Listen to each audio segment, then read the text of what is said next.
Hello tout le monde, ça y est, c'est le mois de juin. Déjà, waouh, moitié de l'année. Alors je sais pas vous, mais le mois de mai, il était plutôt cool, en vrai. Il a pas fait beau, ça j'avoue. On s'est tapé une canicule de fou à la dernière semaine. Je trouve que j'ai un peu moins profité que l'an dernier, parce que l'an dernier, je prenais tous les ponts. Genre, j'étais même pas au travail durant tout le mois de mai. C'était vraiment trop cool. Dites-moi vous en commentaire comment vous avez vécu votre mois de mai. J'espère qu'il était vraiment cool. Comme le mois dernier et les mois depuis le mois de janvier, on commence avec la partie santé. Et alors là, c'est n'importe quoi. Pour le nombre de séances cardio que j'ai fait, donc on est autour des 3 séances. Et vous allez me dire, mais qu'est-ce qui s'est passé? Non mais vraiment, je me suis fixé un challenge et je sais pas pourquoi en fait. Genre vraiment, ça a duré 2 jours du coup. En gros, je me suis dit, vas-y, je vais commencer mes journées avec une petite séance d'abdos. Franchement, la première journée, je l'ai faite et ça se faisait, genre, vraiment. Et mon erreur, ça a été de vouloir le faire le lendemain, au lieu d'attendre genre 2-3 jours. Du coup, ça m'a démotivée et j'ai plus jamais fait ça. Toutefois, je me suis quand même à plusieurs reprises réveillée beaucoup plus tôt que d'habitude. Donc, on va dire que d'habitude, je me lève vers 7h. Et là, je me suis levée genre vers 6h30. 6h40 grand max. Alors vous allez me dire c'est juste 20 minutes, mais en réalité 20 minutes ça fait la différence, notamment quand on veut faire du sport quoi. En vrai moi les séances que je faisais c'était des séances de 15 minutes, donc c'était totalement faisable. Donc je pense que en mois de juin je vais recommencer pour voir. J'ai remarqué que j'avais beaucoup plus d'énergie le matin. Je me suis dit au lieu de commencer ma journée juste en gros je me réveille, je me douche, je vais au taf, bah là genre je fais autre chose avant le taf. Voilà, le travail n'est pas le centre de ma journée. C'est comme ça que je m'étais un peu imaginé la chose.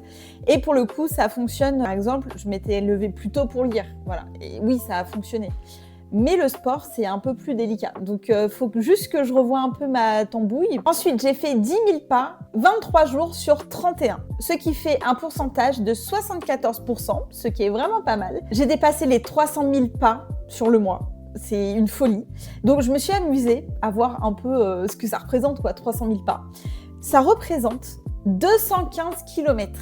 C'est comme si j'avais fait Paris-Tours. Voilà, dans le mois, genre à pied. Non mais c'est une folie, franchement, j'adore les chiffres, j'adore ça. C'est un truc de fou. Alors évidemment, je ne suis pas allée à la piscine et l'évolution de mon poids n'a pas bougé. Malgré les 10 000 pas et tout, enfin il y a quand même une cadence assez importante au niveau du nombre de pas, mais je pense juste que ça suffit pas. J'ai arrêté de compter mes calories parce que ça m'a saoulée. Voilà, j'avais trop la flemme. En fait, des fois, genre je mange dehors et tout, j'ai la flemme de compter mes calories. En fait, je veux pas genre voir mon plat et me dire ah ouais ça et ça c'est tant de calories. Ensuite pour la créativité et le bien-être. Alors, je suis trop contente parce que là j'étais hyper productive, franchement. Donc déjà j'ai lu un livre. Voilà, j'ai lu et ils meurent tous les deux à la fin. Alors, qu'est-ce que j'en pense? Donc déjà c'est un livre que j'ai acheté en 2021. Et à l'époque, je lisais beaucoup moins de livres et donc du coup, j'avais commencé le début et j'avoue, j'avais pas accroché à l'histoire. J'ai abandonné le livre, sachant qu'en plus, une de mes potes, celle qui m'a conseillé le livre La fille qui court, me l'a conseillé aussi, voilà. Et donc du coup, moi, je l'écoute. Je mets 3 étoiles sur 5. Dans ce livre, on suit l'histoire de Matteo et de Rufus, qui reçoivent leur dernier appel. Alors, qu'est-ce que c'est le dernier appel? En gros, il y a une société qui s'appelle Deathcast qui appelle les gens pour leur dire que dans les 24 heures qui vont suivre, ils vont mourir. Matteo et Rufus reçoivent cet appel-là. Évidemment, quand il y a ce genre de problématique, il y a toujours des entreprises qui en profitent. Et là, dans cet univers, il y a une entreprise qui a créé une application qui s'appelle Dernier Ami. Les personnes qui vont mourir dans les 24 heures peuvent donc s'inscrire et trouver un dernier ami avec qui passer la journée jusqu'à qu'il meure, quoi. Alors c'est hyper glauque quand on y pense, mais bon. Et donc Rufus et Matteo vont se retrouver grâce à la dernière amie et donc vont passer les dernières heures de leur vie ensemble. Et il va se passer plein de choses. C'est pas une surprise, ce livre, je n'ai pas du tout accroché dès le début. En fait, le problème, c'est la traduction. Voilà, je pense qu'on est sur une traduction québécoise, tout simplement parce que il y a des dialogues, enfin même des tournures de phrases qui, en français, j'ai jamais vu ça quoi. Enfin, des fois, tu lis le truc et tu te dis, mais en fait, c'est pas du tout naturel. Le pire, c'était pour les dialogues avec Rufus. En fait, pour donner un côté un peu plus de délinquant, un peu plus mystérieux et tout, le traducteur ou la traductrice a décidé de mettre des wesh. Voilà. Et le problème, c'est que le wesh n'est pas utilisé de manière naturelle. C'est-à-dire que là où il y a le wesh. Dans la vraie vie, le wesh n'est pas à cet endroit-là. Ensuite, les personnages sont un peu trop caricaturales. Alors, ce que j'ai quand même aimé, c'est qu'on ne suit pas uniquement la vie de Matteo et de Rufus, on suit aussi d'autres personnes qui ont eu des appels ou pas. Des personnes qui vont avoir un rôle, direct ou indirect, dans l'histoire entre Matteo et Rufus. La fin. Alors la fin, j'ai pas envie de spoil, mais en même temps, je suis un peu obligée. Le titre est le titre. La manière dont Matteo meurt, j'étais choquée. C'est vrai que je m'étais même plus souvenue que sa gazinière était en panne. Et gros, il a fait le thé normal, quoi. Et Matteo était là pour retenir Rufus si il traversait la route et tout. Et c'est vrai qu'à plusieurs reprises dans le livre, voilà, Rufus, il traverse la route, Rufus s'en fout, et Matteo est toujours là. Et là, vu que Matteo n'est plus là, eh bien, Rufus, il se fait renverser. Et on comprend très rapidement, en lisant, quoi, que c'est bien par Victor, celui qui était parti rejoindre Dahlia. Et ce qui est fou, c'est que du coup sur internet, je suis un peu allée voir parce que je me suis dit mais alors Dahlia, qu'est-ce qui lui arrive? Ah, c'est trop dommage, j'aurais voulu savoir ce qui arrive à Dahlia. Est-ce qu'elle va mourir ou pas? Enfin, il restait vraiment genre 2 heures avant la fin de la journée, quoi. Dans les forums, en fait, il y a des gens qui ont remarqué que Victor, celui qui a renversé Rufus, est le Victor qui l'a appelé au tout début pour lui dire qu'il va mourir. Et le pire, c'est que donc Victor, au tout début, quand il annonce à Rufus que sa mort est prochaine, Rufus s'énerve et Victor lui dit « Je ne suis pas responsable de ta mort. Lâche-moi les baskets, c'est pas de ma faute. » Et sauf que si, à la fin, c'est bien de la faute de Victor. Victor est parti en trombe avec sa voiture et il a renversé Rufus. J'adore ce genre d'histoire où en fait, tout est dans les petits détails, quoi. Ensuite, le nombre de films vus. Alors, j'ai vu 5 films. 5 films!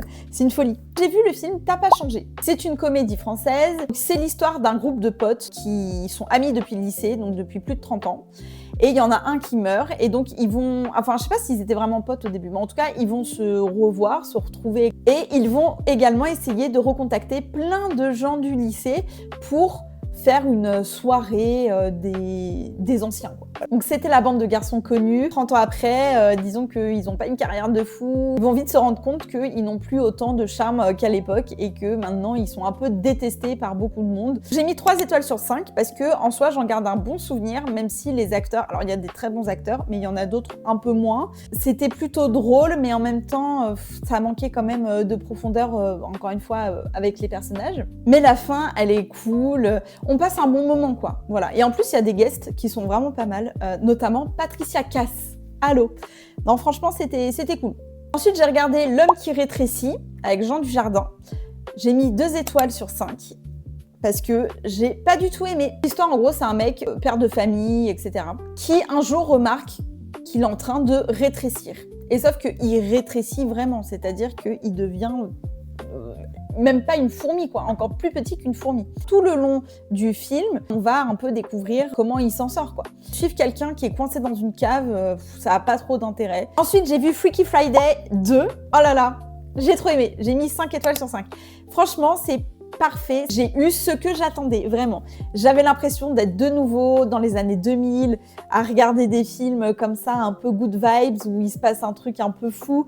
Enfin, franchement, j'ai trop aimé. J'ai trop aimé aussi revoir d'anciens personnages du 1. Pour ceux qui ne connaissent pas l'histoire, parce que là, j'ai donné mon avis avant de dire l'histoire, c'est l'histoire d'une mère et de sa fille qui, un soir d'orage, échange de corps. Donc ça, c'est dans le 1. Et donc dans le 2, il va se passer la même chose après avoir fait une séance de divination avec une médium en carton.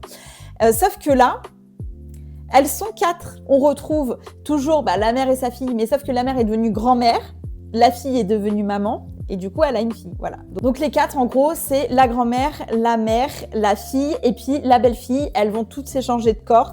Et c'est super drôle parce que, du coup, il y a une grand-mère dans l'eau et elle échange de corps avec une jeune de 16 ans, quoi. Ensuite, j'ai regardé Insaisissable 3, enfin, en gros, le dernier.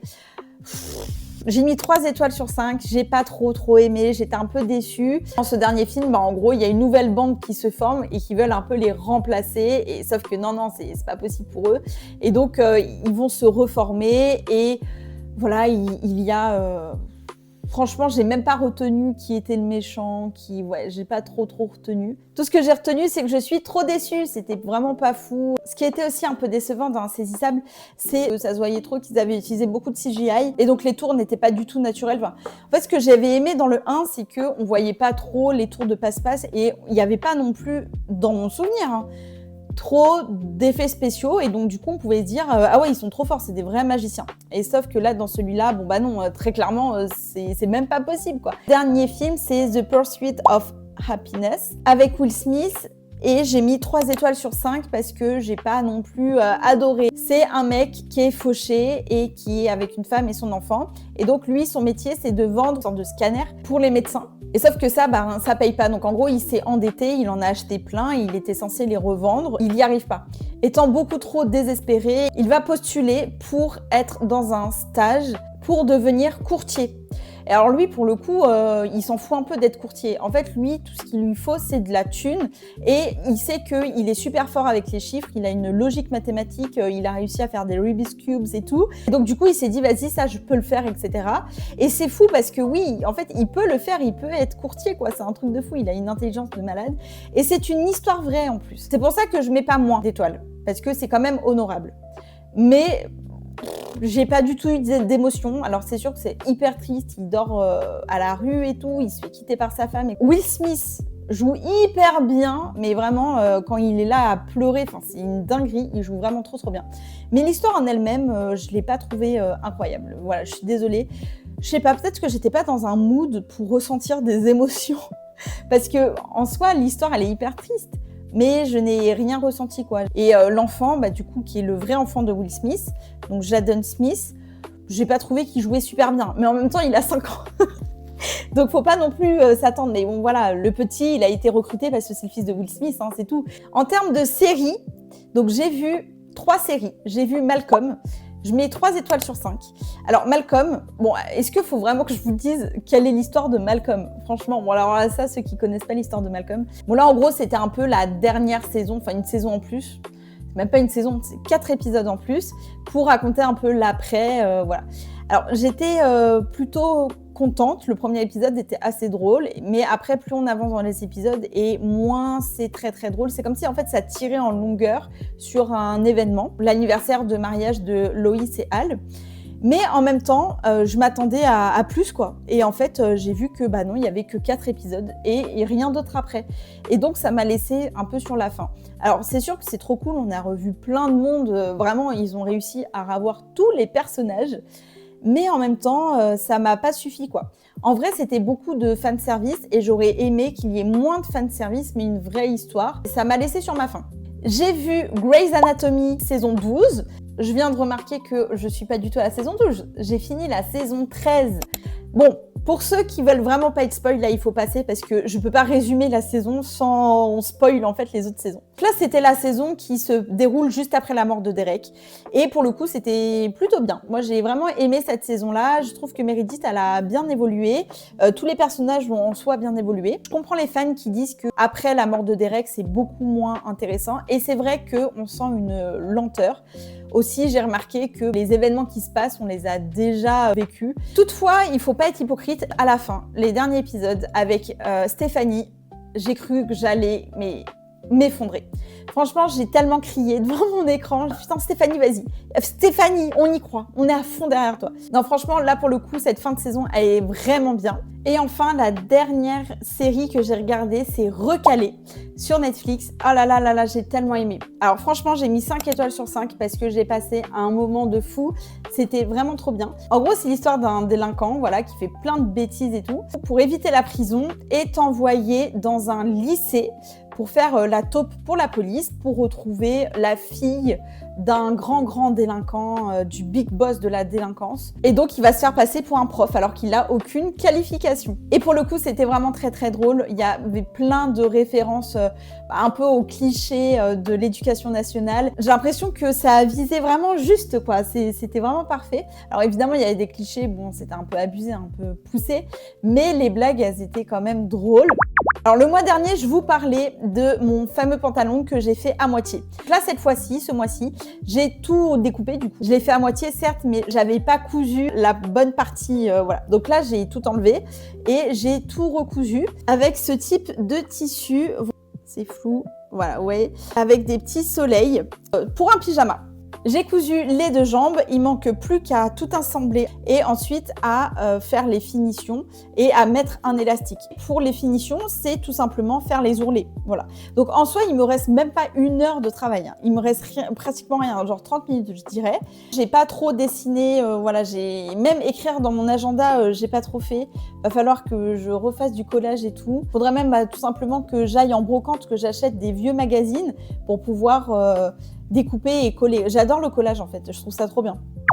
Ensuite, j'ai changé une de mes catégories, j'ai appelé ça plutôt les parties de jeux vidéo, parce qu'en réalité, je joue pas que aux Sims. Et là, surtout, ah là là, surtout, là, mais il faut quoi? Faut que je vous fasse une vidéo entière, quoi. Là, il y a eu le nouveau jeu Paralives qui est sorti. Alors, pour tous les fans des Sims, voilà, on sait de quoi on parle.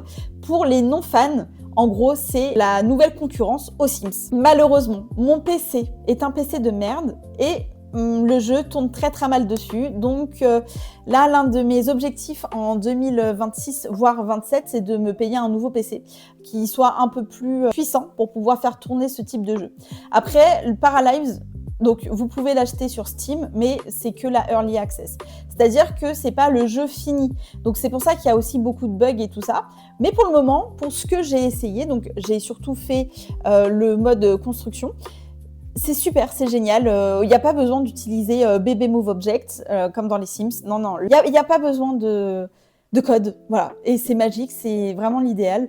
Apparemment, le gameplay aussi, il est pas mal. Il y a plein de mystères. Il y a des... En gros, on a l'impression qu'on est dans une ville très cosy, etc. Alors que pas du tout. Il y a des squelettes qui sont cachés. Enfin, en fait, il y a une histoire, quoi. Et ça, c'est cool. J'avais un peu peur de ça. Là, mon ordinateur me permet de faire un tout petit peu de gameplay, c'est-à-dire parler à des paras et rester chez moi. Alors évidemment, j'ai joué aux Sims. J'ai même joué aux Sims médiéval. J'ai tous les Sims. J'aime tellement ça. Sauf les Sims 3, je les ai pas. C'est une longue histoire. J'ai quand même continué Pocopia. Alors Pocopia, je m'ennuie un peu. Voilà, bon. Je pense que la cible, c'est vraiment les enfants, très clairement. Parce que c'est même pas un cozy game. C'est pas vraiment si cozy que ça. Enfin, faut s'occuper de plusieurs villes et tout. C'est un peu chiant. J'espère juste qu'une fois que l'île des nuages est terminée, il y a quelque chose après. Parce que s'il y a rien après et que juste faut s'occuper des îles, c'est un peu nul. Et enfin, la dernière catégorie qui est la catégorie argent. Malheureusement, j'ai dépensé pas mal. Il y a eu plusieurs anniversaires durant le mois de mai. Mais je suis quand même contente parce que je n'ai pas ruiné mes économies comme les années précédentes. Non, j'ai été plutôt bien. Enfin, pour mes objectifs du mois de juin, donc j'aimerais lire 2 livres cette fois-ci. J'aimerais voir aussi 4 films. Je ne sais pas encore lesquels, mais en avril, je m'étais fixé des films pour le mois de mai. Au final, je n'ai vu aucun film. Aucun des films que j'avais prévus. Donc je pense que ça sert à rien de prévoir, mais il faut que j'en ai au moins vu 4. J'aimerais aussi voir une série autre que les saisons de Grey's Anatomy. Et enfin, j'aimerais finir mon pantalon, s'il vous plaît. Mais je pense que oui, là, ça y est, il me reste pratiquement rien. Le mois de juin, il est long. Je pense que ça va le faire. Vous aussi, dites-moi en commentaire comment vous avez trouvé votre mois de mai, les objectifs que vous fixez pour le mois de juin. Et on se dit au mois prochain. Salut!